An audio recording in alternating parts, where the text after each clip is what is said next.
Good morning, y'all. What day is it? Thursday? It's Thursday. It's Thursday, October the 18th. Yay. Okay. So I'm trying to get back ahead of schedule again, which is why this is the second vlog I'm making this week. What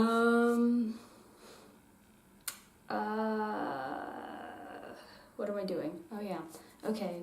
So today I'm just gonna go ahead and do the whole au pair talk and talk about how I became an au pair in France, an American au pair in France, because if you're from Europe, the process is a little different, i.e. easier. UK doesn't count anymore, and we'll get back to that. But anyway, so basically for becoming an au pair just in general, you usually need to have taken at least one class in the language of the country that you're going to. So for instance, if you're going to Germany, Switzerland, Austria, you need to have taken at least one German class. So I could have conceivably gone to Germany or Switzerland or Austria or any of the German-speaking countries, because I did take one German class in college, but I remember none of it. And actually I've been working on German on Duolingo because now that I'm here in Alsace and I'm going to Basel on the weekends to go to church, I kind of figured, it might be good to, refresh and build up my German too, because that's the other language that I hear a lot. It's kind of like hearing Spanish all the time living in Texas, except I feel more of a need to actually learn the language because I am going into another country and not just hearing it around me in a country where most people speak English. So yeah, the one exception to this rule, you usually cannot go to be an au pair in a country where the native language or the official language, the United States, for instance, doesn't have an official language, but everyone speaks English. So if you're coming from the UK, you can't go au pair in America. It doesn't work like that. However, the one exception to this rule that I know of is Ireland.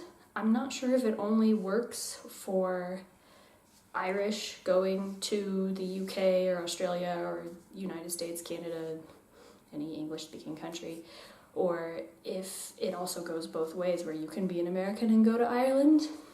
I didn't look into that because I was looking to go to a French-speaking country, but if you have any interest in going to Ireland and you're an English speaker, you might see if that is an option for you. I'm not sure about the legality of that, but food for thought.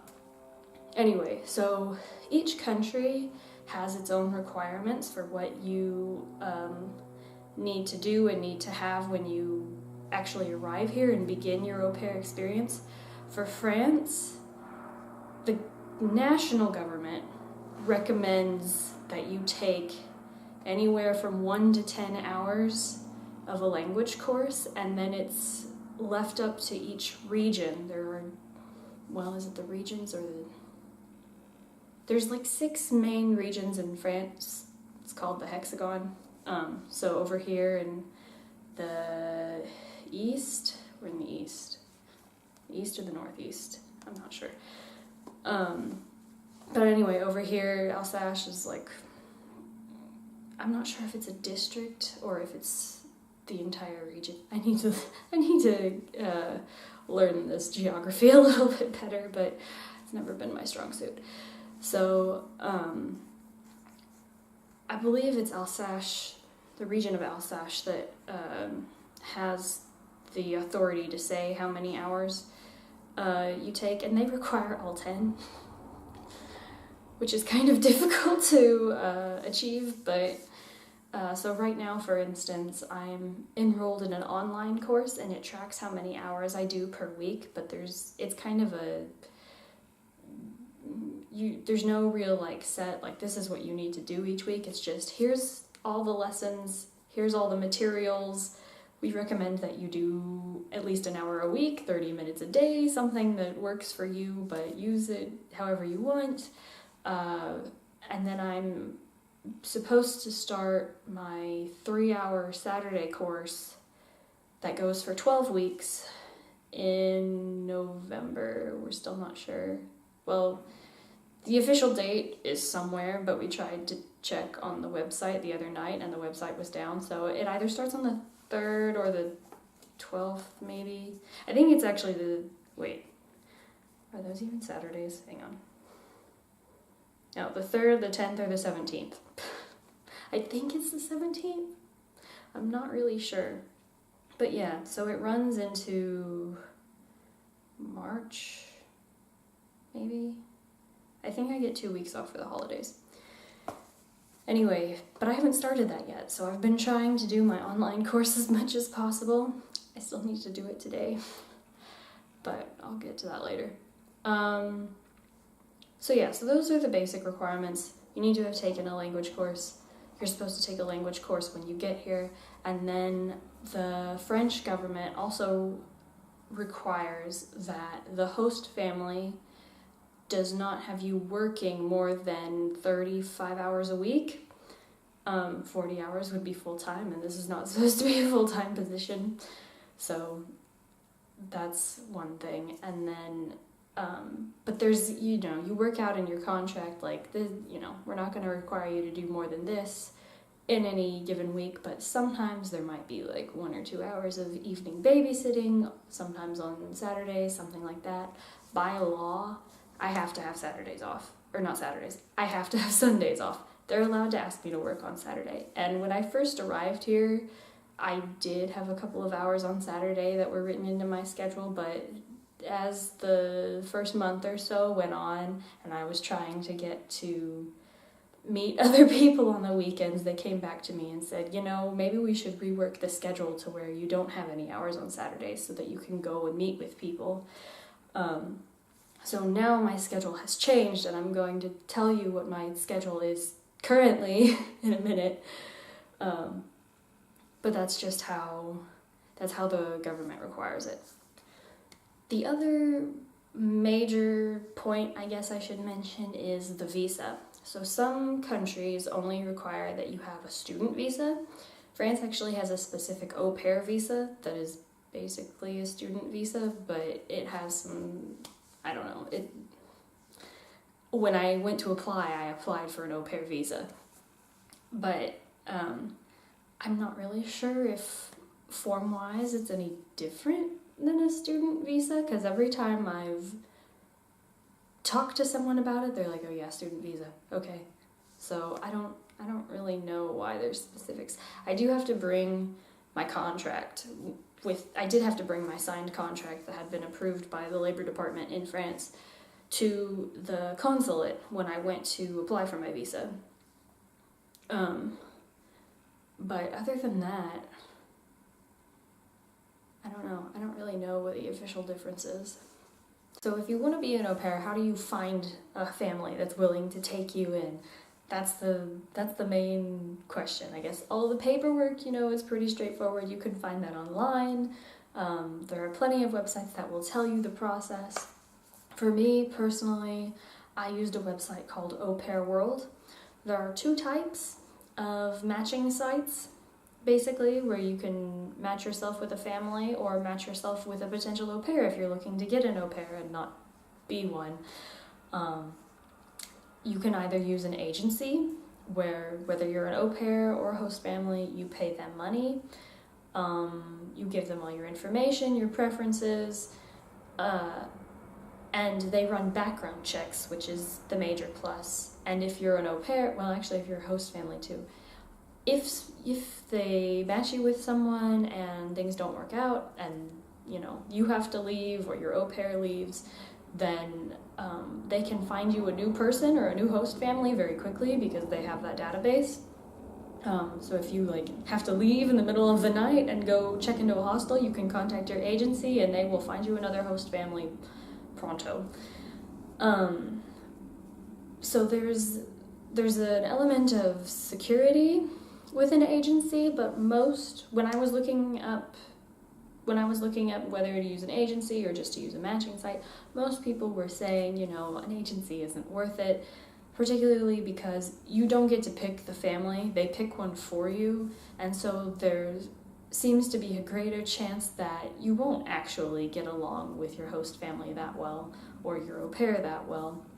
And so there's more turnaround, I guess. You don't really want that much turnaround because the au pair stay can run anywhere from a few months to 2 years. That also depends on the country. In France specifically, when you first apply for your au pair visa, you can only apply for the length of a year. However, if you finish that year and you still want to stay, then you are allowed to extend it for another 6 months. I'm not sure if that's legal. If you're going, like, say you stayed with one family for a year and now you want to go stay with another family for 6 months, I'm not sure if it has to be the same family or if you're allowed to change. Or if, for instance, you changed in the middle of your year because something happened and you went to another family, if at that point, at the end of that year cycle, then you're allowed to add on another 6 months. I'm pretty sure it only has to do with the length of the visa, so regardless of how many families you've stayed with, that should be okay. But don't quote me on that. If that's something you're interested in doing, you'll have to look into that yourself. So, other than using an agency, of course, there is just the matching site. You go in, you make a profile. They do not run background checks, so you're kind of searching. You don't necessarily know what you're going to get, but for au pairs, it's usually great if you find a family that have already had several au pairs, because the previous au pairs can leave reviews for the family and say, oh, this is, they were great and whatnot. And I'm not sure if the family can actually view the reviews. I believe they can, but usually if that's the case where they have had previous au pairs, if the au pair leaves a review, they can also provide you with the contact information for those previous au pairs, where you can email them and say, hey, can you tell me a little bit more? And if maybe they felt that they had to say nice things about them on the profile, they'll tell you honestly, no, actually, I wouldn't recommend this family when you email them directly. So I didn't have any experiences like that. I did talk to one family while I was searching who had had 3 au pairs before me, and they all left great reviews. But I've never had an experience where someone said, no, don't go there. So yes, you can use a matching site. You make a profile, the host families make a profile, you list your preferences, things like, do you smoke? Do you mind being around other smokers? Do you mind working with disabled children? Let's see, what else was on the list? Well, this was all on Au Pair World, which is the website that I used. I'm not sure, there was one other one. I think Au Pair World is the most common one. I know there are others, but I can't think of what they're called right now. Most places, when I was looking into where do I find a host family, were recommending Au Pair World because it's pretty straightforward. It's a pretty easy format. And you can also add like notes to your profile. So for instance, when you make your au pair profile, they say, introduce yourself, talk about your experience, talk about why you want to go to this particular country. They recommend that you write the profile in the language of the country that you're going to. So that's what I did. It was not grammatically perfect, but that's okay. You're part of the expectation is that you'll be going to a place to improve the language. So if you can do it a little bit, that's encouraging for your potential host families because they know that you do have that base.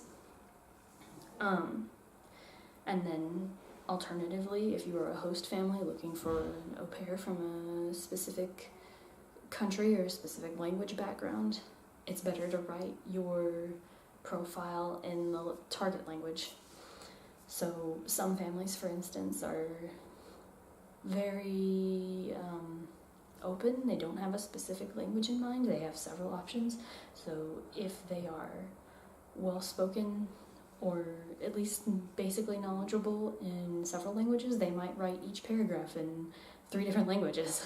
That's something I saw several times. So, yeah. But once you make your profile and you set your preferences, then you go, they give you a database, They show you all of the families that meet your requirements. So for instance, if someone smokes, they won't show up in the list. If you said, no, I don't want to be in a smoking family, or if you said, no, I don't feel comfortable working with disabled children, they won't show up on the list. So it weeds out the ones that you don't, that according to your preferences wouldn't be a good fit for you. And then you just begin looking through and seeing, you can see where they live, how many kids they have usually, what their expectations are. These are all basic things that they suggest you include in your profile. And it helps to know so that you don't reach out to someone and then they say, hey, can you work like 35 hours a week technically, but actually 45 hours a week and we'll pay you more? And then you're like, no.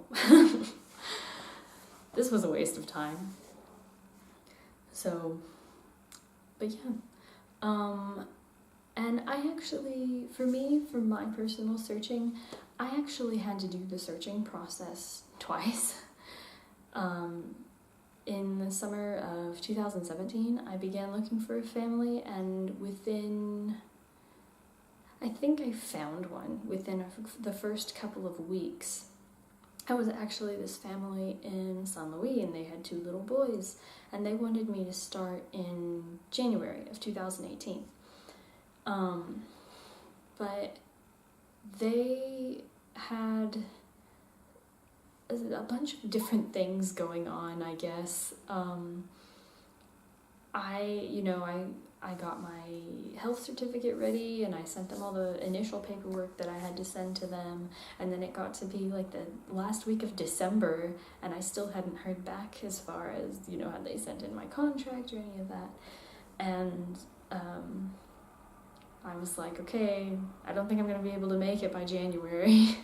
They were like, yeah, it's fine. Let's just push it back to September then. Is that okay? And I said, yeah, sure, that's fine. Because I just knew that I wanted to go in 2018. I didn't really have a specific time frame other than within this year. And so I didn't go, and then they said, oh, let's Skype like every couple of weeks so that we can stay in touch and the kids can get to know you. And so we set up a Skype date for January. And I showed up, and they didn't. So then I emailed her again later, and I said, I guess you were too busy or something. Do you wanna try and set up another date? And she said, yeah, let's Skype again in the future. I'm so sorry.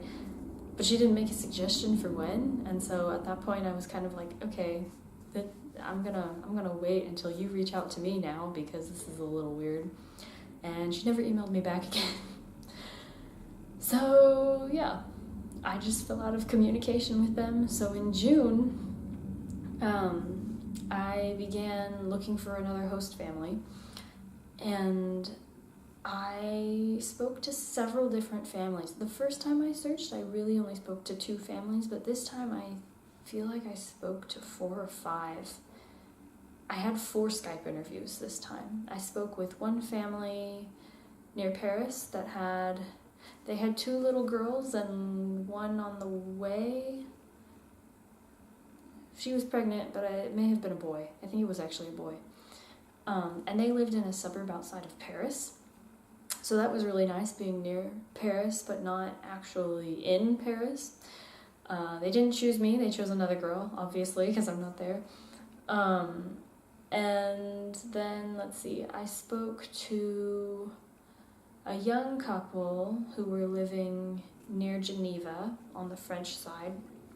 They only had a 1-year-old, and they also didn't choose me. She seemed very nice, but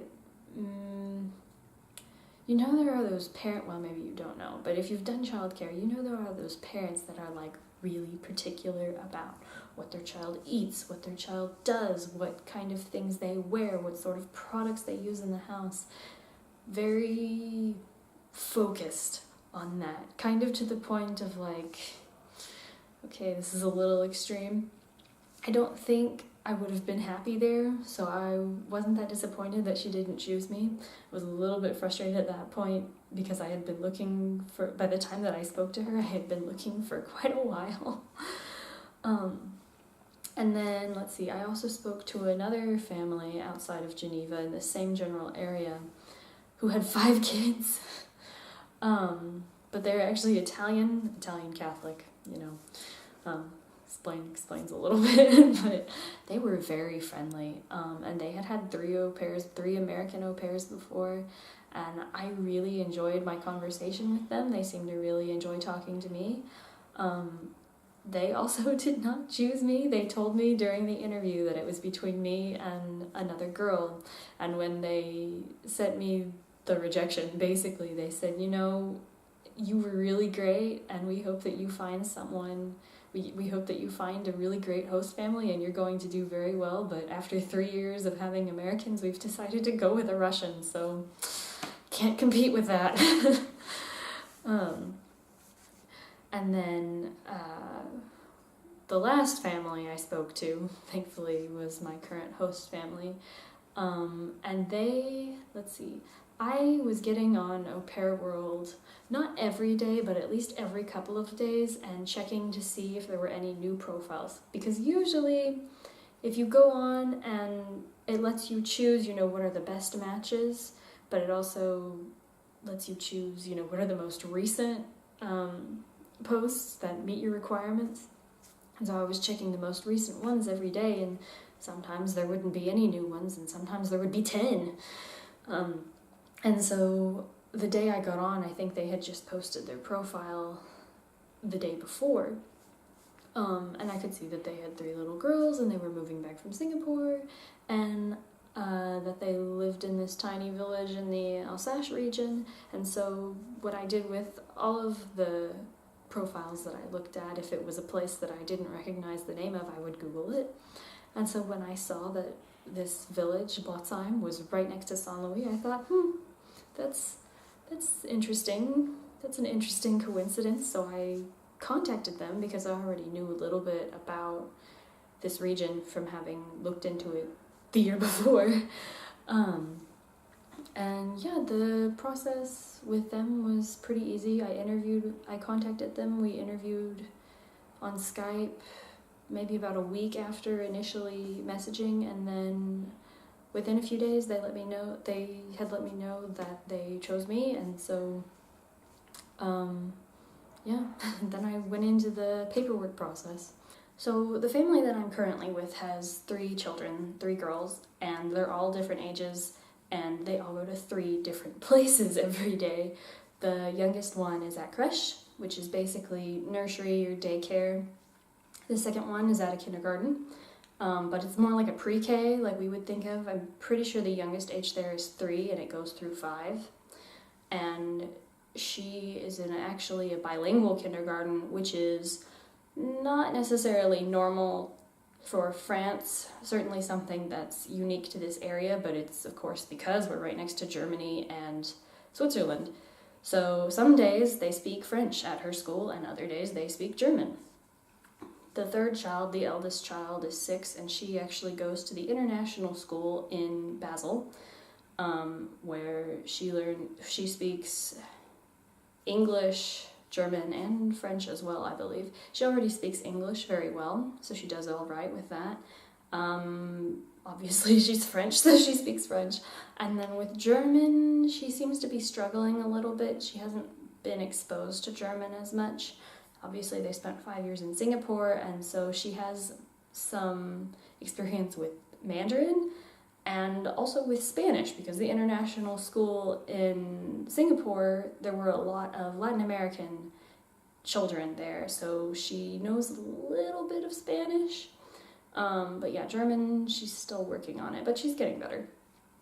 I really don't see the eldest child that often because her mother drives her to Switzerland in the morning, and because she also works there, and then she drives her back in the evening, and oftentimes they have after-school activities, so she comes back sometimes around 5:30, 6, and then they're going into the shower at 6, and I'm bathing them, and then they go eat dinner, and then that's it, I'm done, most days. But, so for right now, my schedule on Monday and Tuesday is the same.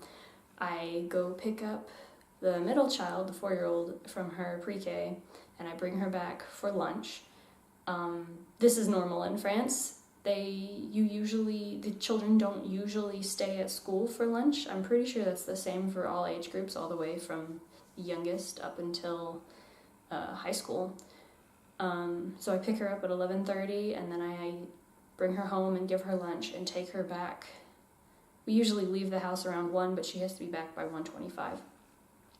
And so then I come back here or do whatever. And then I pick her up again in the afternoon around 4, and then come back, give her snack, and then we just kind of play until her sisters get home. Sometimes I go and pick up the little one from creche. Today I'm going to, because the other girls are going to gymnastics, and neither of the parents are available to go and pick her up, so I'm going to go pick up the little one. But that'll be around 5:30, 5:45 in the evening. She usually stays there pretty much all day because everyone gets back so late, and they want me to have time especially to talk to the middle child. The baby doesn't really speak much at all yet, so they're a little bit less concerned with her English. And she is, but when I do talk to her, like I had some time with her yesterday because they were off, and I'll talk about that in a minute because that's Wednesdays. Wednesdays are the unique day. And so she does understand when I talk to her. Usually she picks things up very quickly, but it's because she's young, and most of the time when you're talking to a 1-year-old, you're not using very complicated words. It's like, pick that up, let's go, where's your toy, or something like that. So she, after I say it a few times, then she knows what I'm saying. So for the first couple of days, she wouldn't really respond to me, or she didn't really seem to understand what I wanted. But now when I talk to her, like, she almost always, she might not necessarily do as I ask, but she knows. She knows what I mean. So yeah. And then, Tuesdays, I pick up the middle child from school in the afternoon, give her snack, and then we play until her father usually comes back with the baby around the same time that the mother and older sister come back. And so then Wednesdays are the unique day. In France, it's very common that children either only have a half day on Wednesday or they don't have school at all. The eldest child, of course, goes to school in Switzerland, so this doesn't apply to her. She has school every day at the same time, but the little girl in pre-K doesn't have school.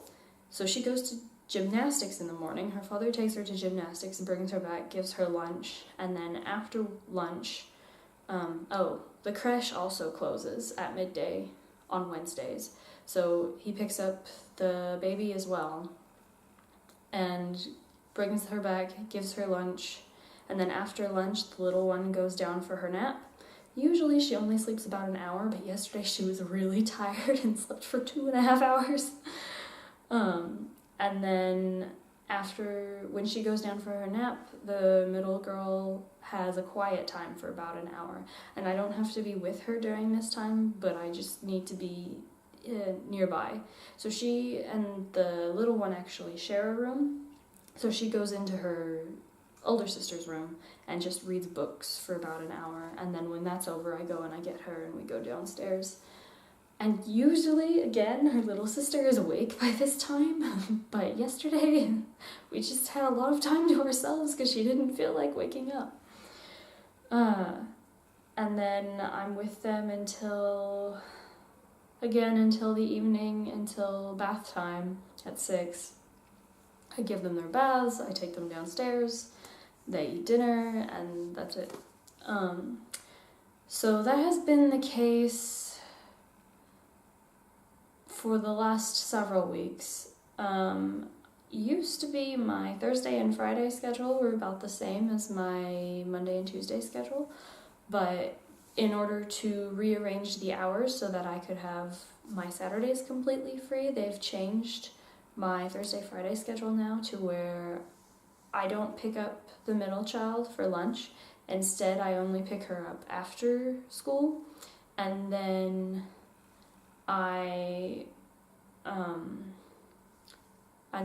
it's the same usual afternoon routine. I give her snack.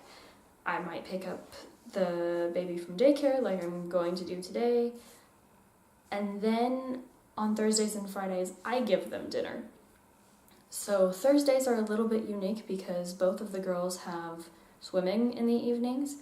So I'm going to bring the middle child home after school. She's going to be here about an hour or so, I believe. And then her father is going to take her and her older sister to swimming, or her mother will drop her off with her father at the swimming place. I'm not sure.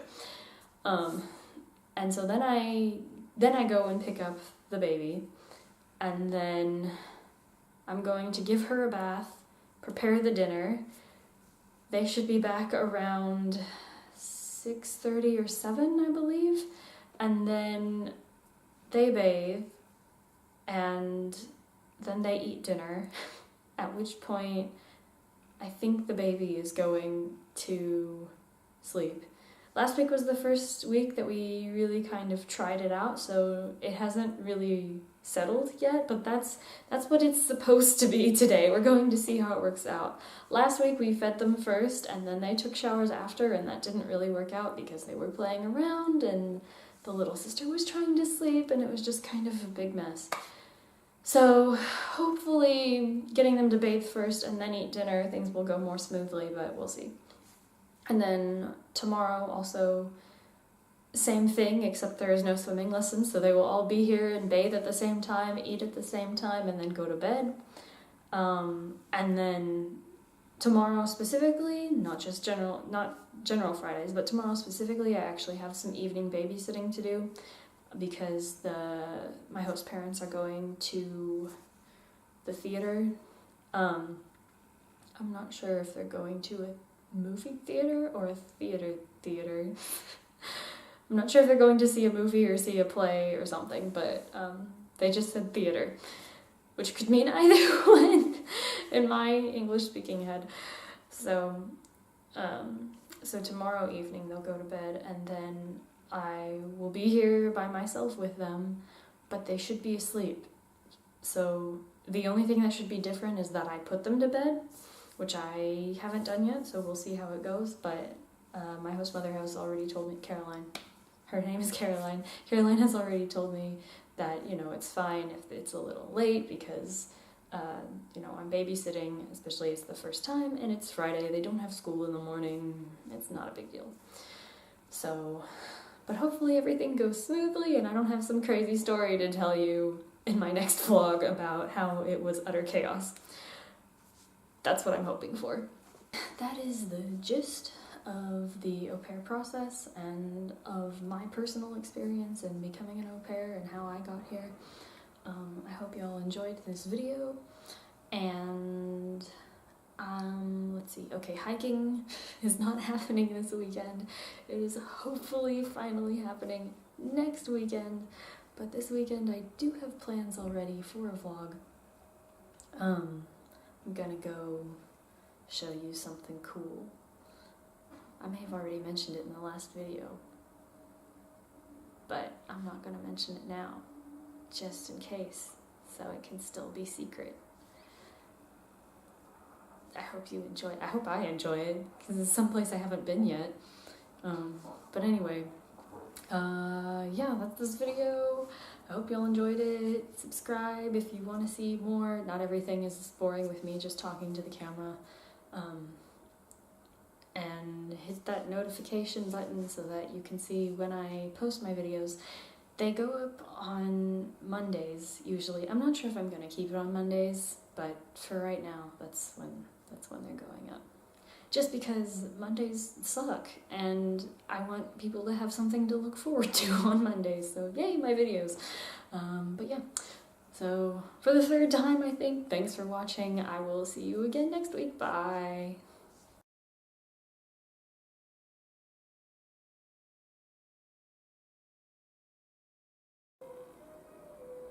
Okay, real quick, I just wanted to see if I could capture this on camera.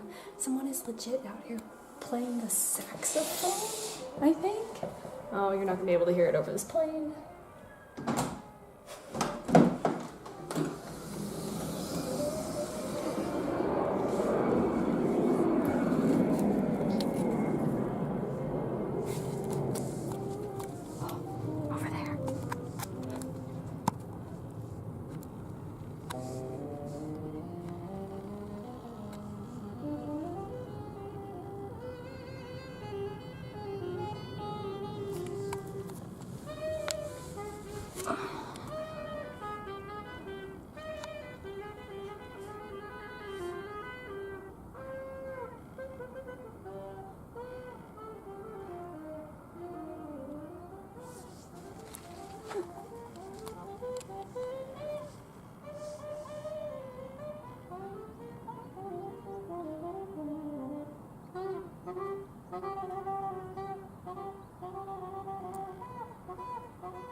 Alright, well, not sure what that's about, but more power to him.